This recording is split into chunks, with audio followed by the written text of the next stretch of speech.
Oh, where do we want to start? Start with Mane. Not involved.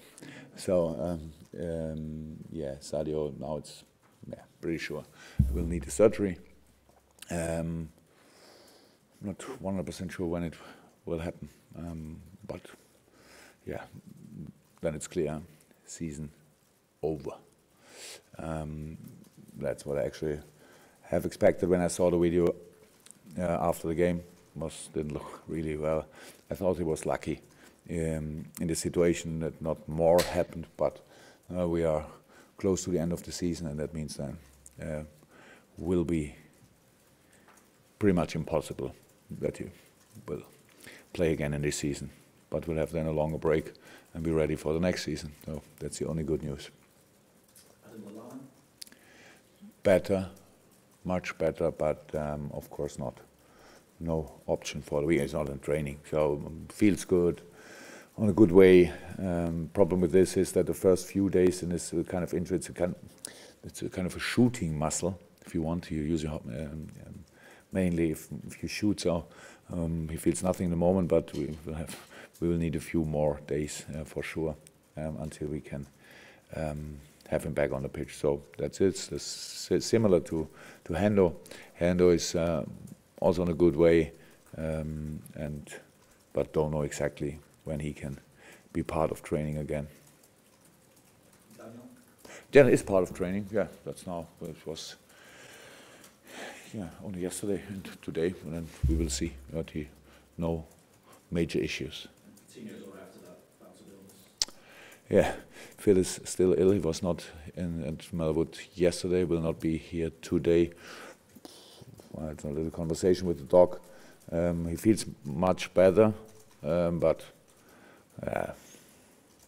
doesn't look too good. We will have to see if we bring him in tomorrow. Stoke is not too far away, so we give him all the time he needs, but we'll be really close. With Manchester City 2 points behind, Arsenal and United 6 points behind. And less matches, Yeah. Yeah. You've got less matches to play than them. Yeah, and they have. Yeah, they. Where's the biggest threat, do you feel, to you qualifying for the Champions League next season? Is it with them or is it with yourself? All the opponents we play, yeah. That's because they have all their own targets. That's football, so and that's nothing I think about. So the situation is as it is. So it's our situation. We have to play now Stoke and all the other games. So it's nothing. We don't play them anymore. So we don't play. We don't have influence on their games. They play their own season, and we have to get as many points as possible, and then we will see where it ends. But that's all. There are no threat for us or something else.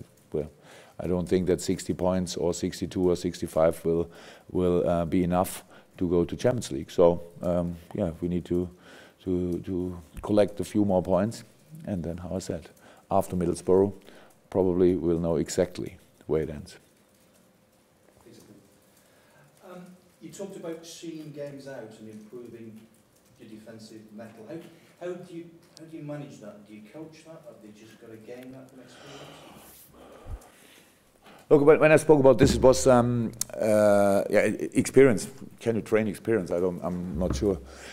Yes, but of course now in this week between the games, now we played the day before yesterday, and yesterday was only the rest of the squad in training involved. The rest did the recovery, so it was not a bit. We speak about it, of course, but the situation I thought about after the game when we were in possession, and obviously Bournemouth defended deep.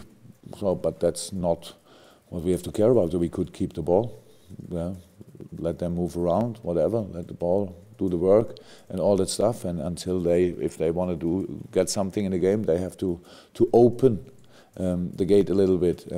But we played then long balls. We kind of creating diagonal balls and stuff like this. Makes not too much sense in this situation. It's all clear what they wanted to do in this situation, to create something that's natural and that's normal.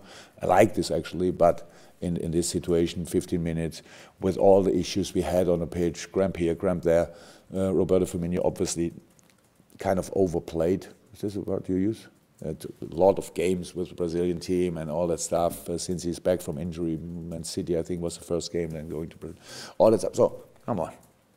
Keep the ball, pass around, and all that stuff. But I said it, that obviously the whole club needs to get more experience in this. It's not only the players. If we don't create a situation like this and play a back pass, maybe it's then on the stand, it's a little bit like, whoa. So nobody's happy about this. Afterwards, it's easy to say what we wanted. We only wanted 3 points, but there are different ways to get it. We had the counterattacks, we had the chances. The problem is not losing the ball. The problem is the work you have to do when you lost it. So that's, again, high intense immediately. And that's something... what you have to learn, and it's only about doing it in different situations and not doing it as the main plan from now on, from the beginning, but and suffer in your situation, use the situation that you have. And I said before, when we defend really well, when we defend really good, what obviously we did in the most parts of the game. It was one long throw in, and not sure that the first goal, we cannot say it was we were under pressure. It was only a back pass. So did they score? Maybe one more shot from King first half.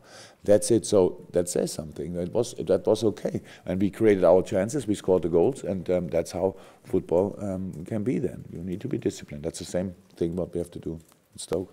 In terms of points totals, you're at the same stage as you were at the whole of last season. You got to 60, which you achieved at the end of last season. So in points totals, you're making progress, but is it all about now top 4 for you? Is that the only thing that matters?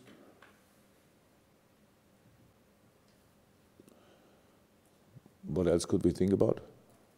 No, really. What? No bigger picture, no development, no progress of... Oh, I think we made that's you have to judge this. I am not sure. It's my job. I thought we had wonderful games this season, actually, we had a few injuries, and if you take out all the players which we miss now from other teams, and if they can play their best football, I would be really surprised.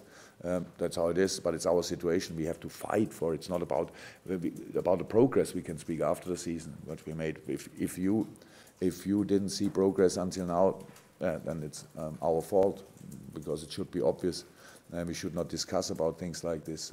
I thought we still scored until now the most goals in the league, so that's for sure not bad. Yes, we conceded a few too much. We had wonderful games at Anfield, away. Was all involved 60 points. You don't get from nothing. You need to do a really good job. And after this season, with all the problems we had, being in this position is good. But the season is not finished. So that's all. And that's what we have to know. We know, obviously, and then to use the rest of the season to have more points than these 60 after the last game. But if you don't make top 4, is that a failure for you? Yeah, is it important in this moment? I don't know. We will see what happens then. Our opponents are really strong. So 2 of the 6 who are there in the moment will not be in Champions League next year. That's how it is, and it's our job not to think about what will be. We already said it. We want to qualify for Champions League.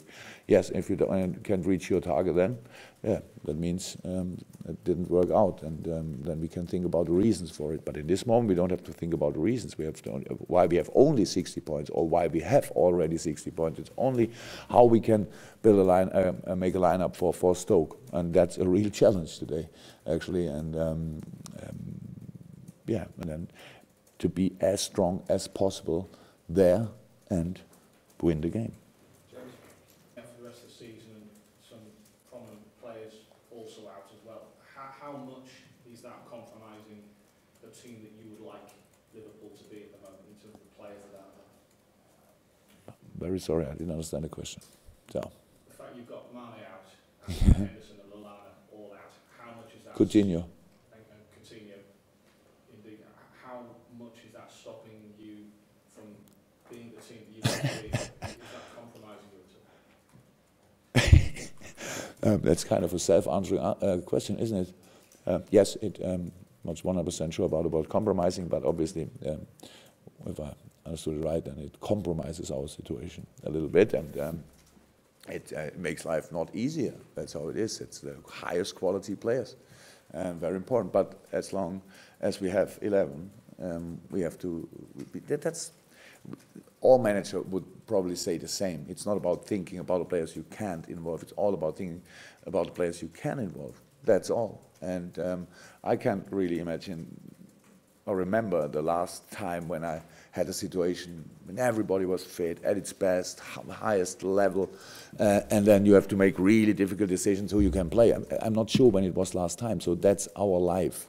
Not a problem, only it's a fact. And so that's what all my thoughts are only about the players I can involve and not about the others.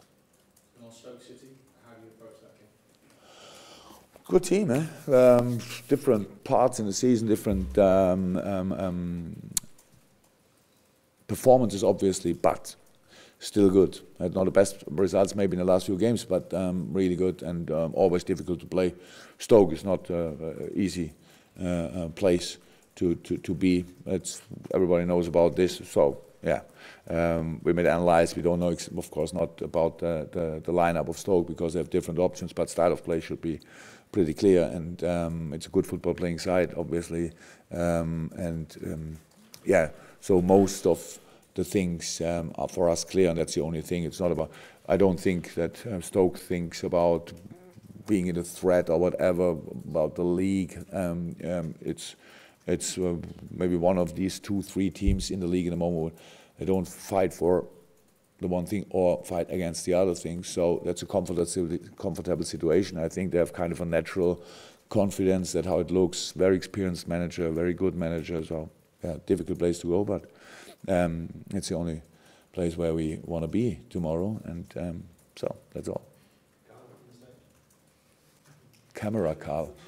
With the number of injuries you've got now, I know hindsight's a great thing, but do you look at your squad and think maybe we should have had more in? Do you have an ideal number in terms of how many you want? And obviously, will that affect? I would love to replace an injured player always with a player with exactly the same quality, or best with his brother or twin, whatever. That would be the perfect situation. Having too much player is not good. It's not good for a squad because you kill development for players. That's how it is. You will see, maybe sometimes you think, oh my God, why is he performing like this? It's only because he was not used the last few weeks and doesn't feel confident and all that stuff. So yeah, in this moment we have not enough experienced player. So we have to replace them probably with youth, with a little bit less experienced boys and all that stuff. That's all possible, but in this moment, we can change it, so why should I think about it? That's how it is. And can I know before that the injuries are not, or being ill or whatever? I don't think that we had a lot because of intensity. Now you can say it was not intense. Yes, it was intense in December, January, February. It was very intense for us, but it was not about muscle a lot. It's nothing. The intensity had nothing to do with Hendo's injury. Nothing. Maybe with of course Adam's. Injury was a little bit about this, but we couldn't have influence on this too. Phil's injury was against Sunderland long ago, but was a challenge. Same Sadio, so these very serious things, and back problems here, other things here, groin there. Yeah, we don't have influence on it. You need to. We learn from all of these things, but we cannot use this in this moment. Now we have only to think about the things we have influence now and not what we will do about it in the future. So for me it's not interesting, but you can imagine that we learn from all the things we experienced in the last season.